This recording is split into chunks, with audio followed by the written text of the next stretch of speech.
Tonight, we begin with a development that U.S. officials had feared, anticipated, and quietly prepared for.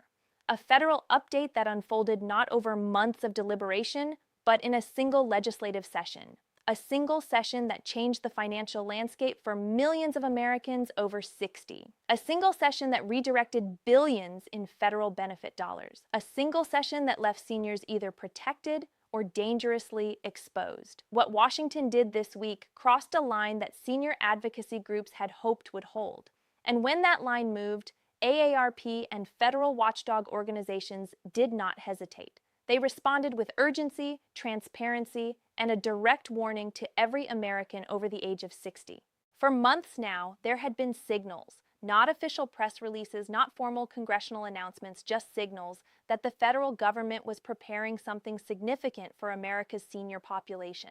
Washington has been deliberate, yes, but they have been unusually quiet in their deliberation. Their moves have followed a certain rhythm, a pattern, almost a predictable cycle. But what set off alarm bells in senior advocacy circles this season was that the rhythm went silent. Experts who monitor federal benefit policy know the indicators: the quiet restructuring of agency budgets, the shuffling of program administrators, the subtle rewording of eligibility language in federal documents, and the sudden disappearance of senior-focused messaging from official government websites. All of that went quiet. And whenever Washington goes quiet on senior benefits, it means something is about to get very loud and very real for the 60-plus population.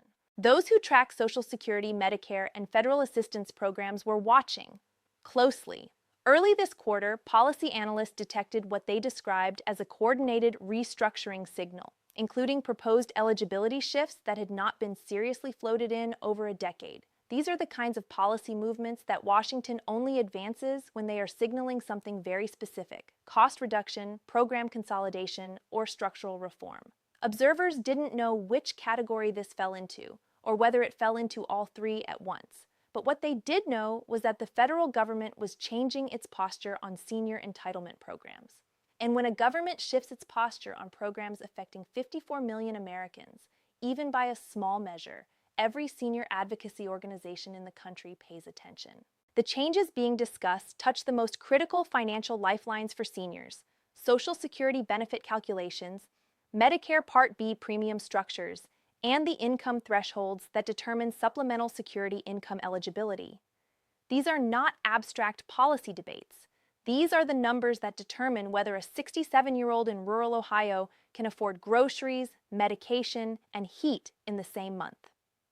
The response issued by senior advocacy organizations and independent policy watchdogs this week was not normal. It was not routine. It was not symbolic. It was urgent. Policy analysts, after congressional briefing, described the federal government's proposed adjustments as sweeping, structurally consequential, and perhaps most importantly, deliberately timed, rolled out during a period when public attention is divided and seniors are least likely to be monitoring legislative activity. But that strategy only works if the target population hesitates. Seniors and their advocates did not. In fact, the organized response from senior-focused organizations has been among the most coordinated we've seen in a generation of benefit policy debates. Here's what we know. Within days of the initial proposal becoming public, major organizations launched direct outreach campaigns. These weren't the standard awareness newsletters. These were action alerts, tools that senior advocacy groups only deploy when they are preparing to push back against high-stakes federal action. Tonight, policy sources confirmed that advocacy organizations launched formal comment campaigns targeting specific provisions, including a proposed change to the Social Security COLA, the cost of living adjustment, that had recently been flagged for recalculation using a different inflation index than the one currently used. Advocates moved before the public comment window could close without meaningful senior input. They targeted the COLA recalculation proposal. They targeted the Medicare premium adjustment structure. They targeted the SSI asset threshold provisions that were likely preparing to eliminate thousands of currently eligible recipients from the program entirely. In other words, advocates targeted the infrastructure of senior financial security, the components that would have made proposed cuts operational and irreversible. This is what made the warning so urgent. Washington's proposed moves weren't just symbolic, they were actionable. They represented the kind of structural shift that could reduce monthly income for seniors by hundreds of dollars if left unchecked. And the advocacy community, understanding that fully, responded with force. Not recklessly, not impulsively, but strategically. They didn't flood Washington with emotional appeals alone. They didn't rely on media pressure alone. They hit the formal comment record. They hit the congressional testimony calendar. They made sure the data was on the table before decisions were locked in. And here's where the story becomes even more consequential. Policy insiders now believe that Washington's latest proposal was designed to test the organizational strength of senior advocacy after years of reduced public engagement. Officials wanted to see whether the senior population would simply absorb a quiet restructuring without significant pushback, but instead, the opposite happened. Advocates didn't accept the framing quietly. They issued counter-analyses so detailed, so data-driven, that even the proposing agencies took notice. You don't get Washington's attention easily on benefit reform, but this week, seniors did. Analysts, speaking with policy media under anonymity, described the federal proposal as a stress test, a way to identify how much reform could be introduced before organized resistance emerged. But the senior advocacy community proved this week that they remain both informed and mobilized. Their responses were not only statistically sound, they were timed so precisely that formal objections entered the congressional record before the comment window closed. That timing matters because it shows the organizational infrastructure of senior advocacy is intact. It shows that America's 60-plus population is not a passive recipient of policy decisions. They are an active and informed political force. As reports continued coming in throughout the week, we learned more about the scale of the advocacy response. AARP's Legislative Affairs Division carried out direct lobbying contact with over 200 congressional offices, forcing formal acknowledgement of senior constituent concerns. Independent Medicare watchdog groups targeted proposed premium adjustment language that had been quietly inserted into budget reconciliation documents in the last legislative cycle. Senior legal aid organizations operating at the state level reportedly flagged administrative rule changes used by federal agencies to narrow program eligibility without requiring full congressional approval. This wasn't just letter writing, this wasn't just social media pressure, this was coordinated federal record engagement. This was institutional accountability in action.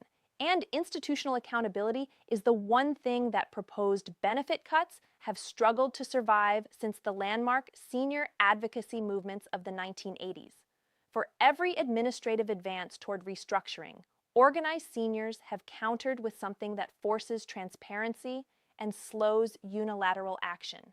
Remember, federal budget architects thought seniors wouldn't notice quiet eligibility shifts buried in reconciliation language. They thought the complexity of Medicare restructuring would prevent effective public opposition. They thought the fragmentation of senior advocacy groups would limit coordinated response. But tonight, the exact opposite is happening. Seniors are noticing, seniors are organizing, and seniors are entering the official record in numbers that matter. What makes this moment so significant and so urgent for anyone over 60 is that Washington's latest proposals are happening at a time when the federal budget is under extraordinary pressure. Deficit reduction advocates want deep entitlement cuts. Healthcare industry stakeholders want premium restructuring. Defense and infrastructure lobbies want discretionary realignment away from social programs. And state governments want shifted cost burdens removed from their own budgets. Washington is balancing these competing demands while simultaneously managing the political reality of a rapidly aging electorate. And when administrations in that position make sudden structural moves, they're not doing it from a position of policy strength. They're doing it from fiscal pressure. They're doing it from political vulnerability. And that vulnerability creates both risk and opportunity for seniors who are paying attention.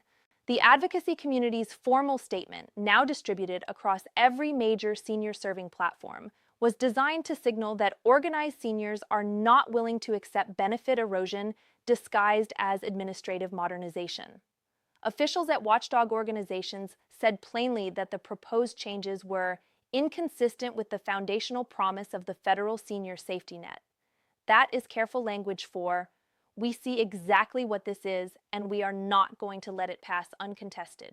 You don't usually hear that tone from historically measured senior advocacy organizations unless something genuinely significant is at stake. Meanwhile, the leadership of major senior advocacy organizations addressed their membership in clear, direct communications this week. They said, every senior over 60 needs to understand what is being proposed and what it means for your monthly income. They said, the window to make your voice part of the official record is open, and it will not stay open long. And they said, this is not the time for passive observation. This is the moment that determines what your benefits look like for the next decade. These are not rhetorical flourishes.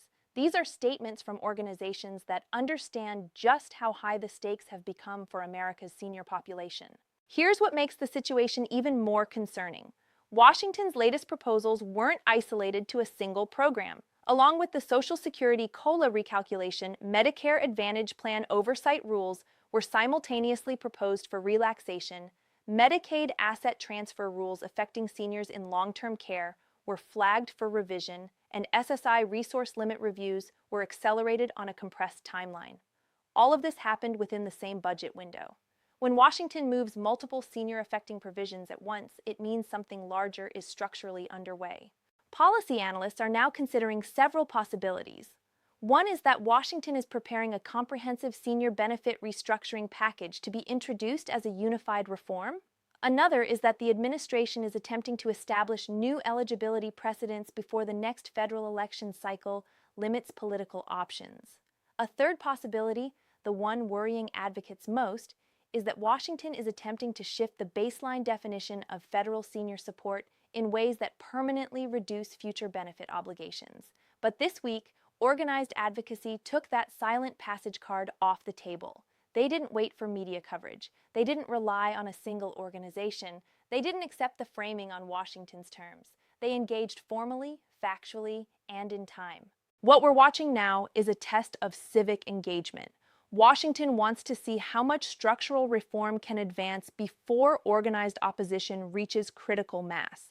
Senior advocates want to show that the 60-plus community remains the most reliably mobilized political demographic in the country. Congressional leadership wants to prevent a full-scale senior voter backlash before the next election. And budget negotiators want to prevent any single benefit program from becoming an untouchable political third rail that forecloses all fiscal options. Every one of these forces is in motion right now. Tonight, we've heard from policy monitors who are now tracking the formal comment record in real time. They say the volume of senior-originated formal comments has exceeded initial projections by a significant margin. They say bipartisan congressional offices are beginning to signal discomfort with the speed of the proposed changes. And they say Washington's decision to advance multiple provisions simultaneously is likely part of a broader strategy intended to overwhelm organized opposition with complexity.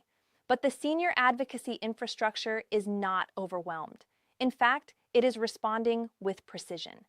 Their response this week, documented, formal, and strategically timed, sent a message to Washington that the 60-plus population is watching every provision. And it sent a message to Congress that any vote in favor of these proposals will be remembered at the ballot box. As the legislative session continues, we expect more details to emerge about exactly what Washington hoped to achieve with this cluster of proposals. But what we do know is that the advocacy response was timely. It entered the record before the window closed. It forced formal congressional acknowledgement of senior concerns, and it established a documented baseline that will matter in any future legal or legislative challenge to these provisions. What happens next will depend on what Washington does in the coming weeks. If they retreat from the most aggressive proposals, this moment will be remembered as a defining example of senior civic power working exactly as intended.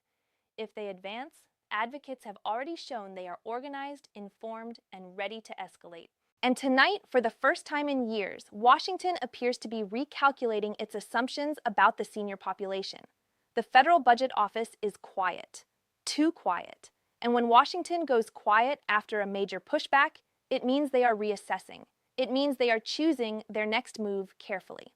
Because this week, Washington was reminded of something they have had to relearn many times. Seniors vote in higher numbers than any other demographic.